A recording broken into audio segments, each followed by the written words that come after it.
Through the prayers of our Holy Fathers, Lord Jesus Christ, our God, have mercy on us and save us. Amen. Today is September 25th of the civil calendar. It's September 12th of the church calendar. We commemorate today the Hebrew martyr Autonomous, a bishop. He left Italy for Britannia in Asia during the Christians' persecution, going to a place called Seros, where he brought many to the Christian faith and built them a church dedicated to the Archangel Michael. He stayed in the house of a devout Christian, Cornelius, whom Autonomous ordained priest and then consecrated bishop. Not far from the town of Seres was a place called Lamine, entirely inhabited by pagans.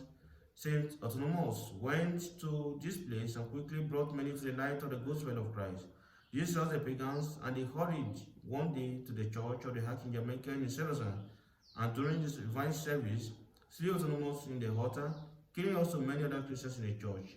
In the time of the Emperor Constantine, a noble courtier, Severian, built a church over St. Autonomous' grave. 200 years after his death, St. Autonomous appeared to a soldier called John. The soldier dug up the saints' relics and found them to be completely incorrupt, and many of the sick received healing from them. Thus God glorified him who glorified him while in the body. The hero martyr, Cornutus, Bishop of Iconium, born in Nicomedian in the village of Sassalus, he was already very old when the persecution arose under Decian and Valerian. A treasurer, Perinius, came to Nicomedian and began to seek out the Christians. They went out of the city and hid, but their bishop would not leave and presented himself to Perinius, proclaiming himself a Christian. The treasurer bound him hand and foot and ordered that he be dragged through the town until his blood flowed. He gave his holy soul to God under the sword. The holy martyr Julian with his 40 companions. They all suffered in about the year 300, being first tortured and then beheaded in the face of death. St. Julian prayed thus: to those who take some of my doors, grant to all the forgiveness of their sins and subduing of their passions. May marauding bears never invade their faith, nor grasshoppers, nor caterpillar, nor any other such dangers or deadly thing, and do thou receive my soul in peace. Our Holy Father Daniel of Tarsus, an ascetic and the founder of a great monastery, he was a contemporary of Saint Ionicus the Great, and was present when Ionicus visited the island of Tarsus, where the people besought him to free them from an infestation of snakes. The saint prayed to God, and the snake in large number rushed into the sea and were drowned.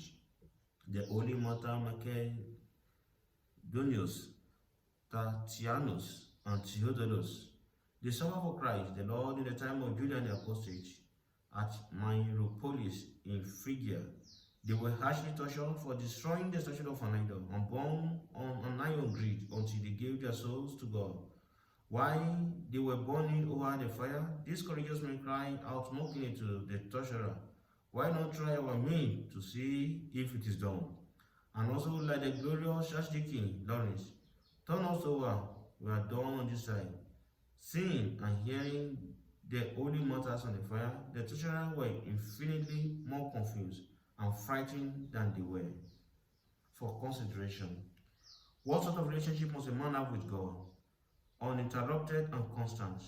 Cleave to God as a son to his father.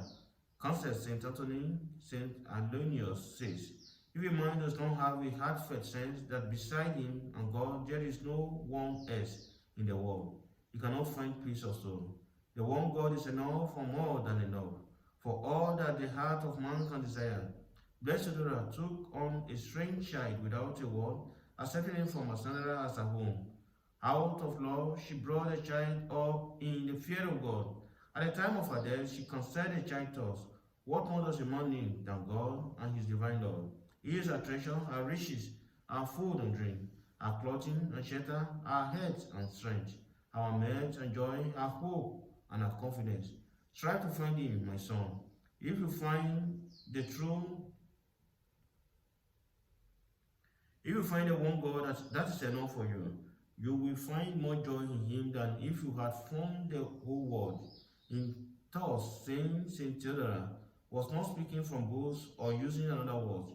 She was speaking from her own experience. She had lived for 7 years, driving out and scorned by men. And during this time, she had discovered by experience that God was all in all to her.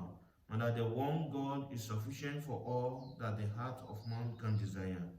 Thank you for listening. I pray that the good Lord will bless you. In the name of the Father, and of the Son, and of the Holy Spirit, one true God. Amen.